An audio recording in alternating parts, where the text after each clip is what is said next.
And showtime. Ladies and gentlemen, welcome to the latest episode of the ChannelPro 5-Minute Roundup. A look at news, trends, and tips for the SMB channel in 5 minutes or thereabouts.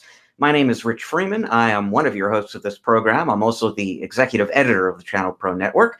I am joined by my co-host Eric Simpson, a business improvement and transformation expert for MSPs and other IT providers. Eric, how you doing today?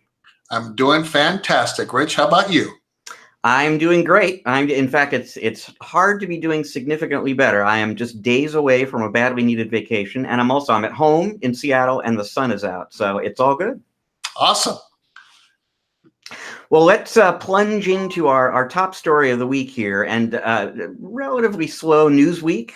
So I thought that what we would do maybe is dive into something that just became available today, in fact, which is the 2019 edition of Datto's State of the MSP report. So they do this research study every year and share the results of it with folks. There's always some interesting nuggets and insights in there. And in fact, I encourage folks to go check it out online and take a look at the whole thing. I'm just going to call out a few odds and ends here that sort of jumped out at me. Now, first of all, and this is sort of the headline statistic that Datto has been emphasizing, but really not a huge surprise. Almost 100% of the close to 1,600 MSPs they surveyed said this is as good a time as it's ever been to be in the managed services industry. And again, not a huge surprise.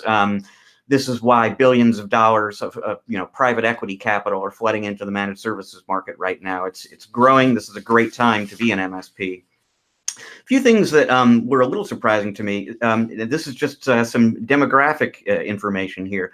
Did you know that 72% of MSPs, according to this survey, are less than 50 years of age? Now, we talk a lot about the graying of the channel and people selling their businesses and retiring. We tend to think of the channel as being older. 72% are under 50, which makes me an old fogey. What else we got here? In terms of, if you're curious where you stack up against the norm as an MSP on revenue, 51, it's right down the middle here at the $1 million a year line, which is kind of interesting. 51% of the MSPs Datto surveyed make less than $1 million a year, 49% make more. So that $1 million goal, which a lot of MSPs shoot for, turns out to be a pretty significant dividing line in the industry. This was good news from my perspective. 56% of MSPs surveyed are specializing their services in particular verticals. Healthcare, finance, and legal are the top three on that list. But we've been talking about the merits and importance of vertical specialization for a long time in terms of boosting profits and stickiness with customers. So that's good news. Now, on to the really important stuff here. What are MSPs watching on TV? Game of Thrones. And we'll come back to that. Star Trek and the Orville, which, if I'm not mistaken, is more Star Trek. So Star Trek is pretty popular among MSPs. And hey, what are the go-to business resources for MSPs when they want to know what's going on in the industry? What are their top 3 sources of information, Eric? That would be CompTIA, the channel company, which is to say our friends at CRN, and of course, ChannelPro. Thank you very much, MSPs. Fantastic. That was awesome. I saw that right away. I'm like, yes. Well, ChannelPro does an amazing job. I mean, this 5-minute roundup is just a small sampling of the value that ChannelPro brings its subscribers. Well, thank you, Eric, and the check is in the mail. Any of those numbers I just ran through, or any other numbers you saw in the report jump out at you? Yes, as a matter of fact, I'm just looking at, and hey, great news that managed services and the challenges of building a managed services practice are still here for me because, Rich, I'm, nothing but helpful to IT providers that wish to improve or transform their MSP practices or IT practices to MSP. But I noted the what's keeping MSPs up at night metric. And the top business pain points for MSPs, the top 3, number 1 coming in at 44%, marketing and sales, right? Still that Achilles heel of MSPs. Number 2, work-life balance. Well, you could argue that that's probably the same for any industry, but 38% work-life balance. And then coming in third, revenue growth, 33%. So it's an interesting mix. Marketing and sales, 44, revenue growth, 33, so important. But then you're trying to wedge in a little work-life balance while you're trying to achieve both of those improvements. It can get kind of dicey. So that was the one thing that I jumped at right away, is just looking at these pain points. I caught that particular slide as well. It grabbed my attention too, and specifically that work-life balance statistic. It really got me thinking that we need to be writing about that a little bit more at ChannelPro, because it's a huge, and like you say, this is a cross-industry kind of issue. Anyone running a small business, but it is an acute pain point, I think, for a lot of our readers, and we provide all sorts of great advice at ChannelPro on dealing with sales and marketing, revenue growth, but we really don't write as much as we probably should about work-life balance. Yeah, and I try to keep on top of all of the, the reports and the surveys and things like that our great, vendor partners produce. And I can't remember ever seeing that on a stat like that, the work-life balance being especially like the number 2 top business pain point. I don't remember seeing it, at least not that high. So it's getting on the minds of these folks. And it might be the case, I don't know, but it might just be the case that Datto was especially clever for asking about it. I wouldn't be surprised if it doesn't show up on surveys a lot, because the people writing surveys don't think to inquire about that. But I'll bet it is a long-standing issue with MSPs. I bet you're probably right, more than wrong on that one. I bet they offered that as an option, and we may not have seen that as an option in previous surveys. Very good. Okay, cool. So number 1 on the list, as you said, was sales and marketing, and your tip of the week gets us right into that realm. It does. So tip of the week this week, team, is all about going back to basics and opening up that snail mail conversation, using snail mail to impress our prospects and increase existing client satisfaction. Now, our friend Robin Robbins has been a strong supporter of using snail mail with, her wow boxes and these different types of unique approaches to getting something on the desk of the decision maker that makes an impression, right? And, Rich, back in the day, when we had our MSP, we tried all kinds of different things. We would even buy, good imitations of like FedEx envelopes and things like that, and put documents in, but they only cost us, the cost of a stamp. It wasn't really a 2-day mailer, but it said it was. But, that stands out on someone's desk and makes an impression. I was speaking with one of my new clients just today, and he's really focusing on cybersecurity.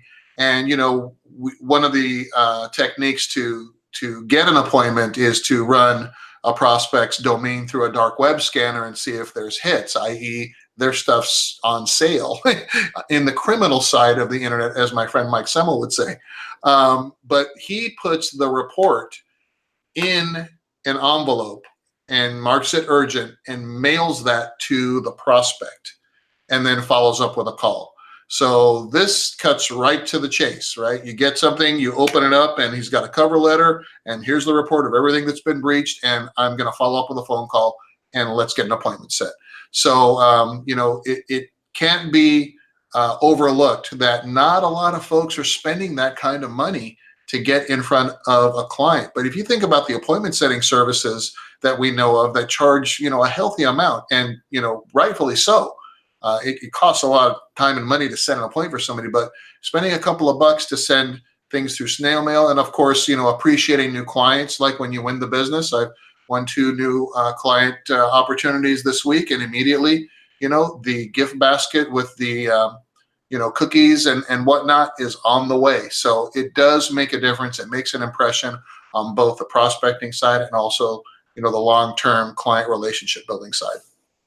And that's so often what it's all about in marketing, is standing out. The people you're trying to reach are inundated with marketing messages from vendors in multiple industries, and most of that is going to come to them these days through emails and newsletters and online and so on. And so it's never easy to find a way to stand out. And these days, it turns out one way you can stand out is by using snail mail, which, I said I was an old fogey before, and this just sort of confirms it. When I was a kid, Eric, we didn't call it snail mail. It was just mail, and that wasn't how you stood out. But these days, most marketing communication is digital, and if you send somebody something physical, it is definitely going to get some more attention.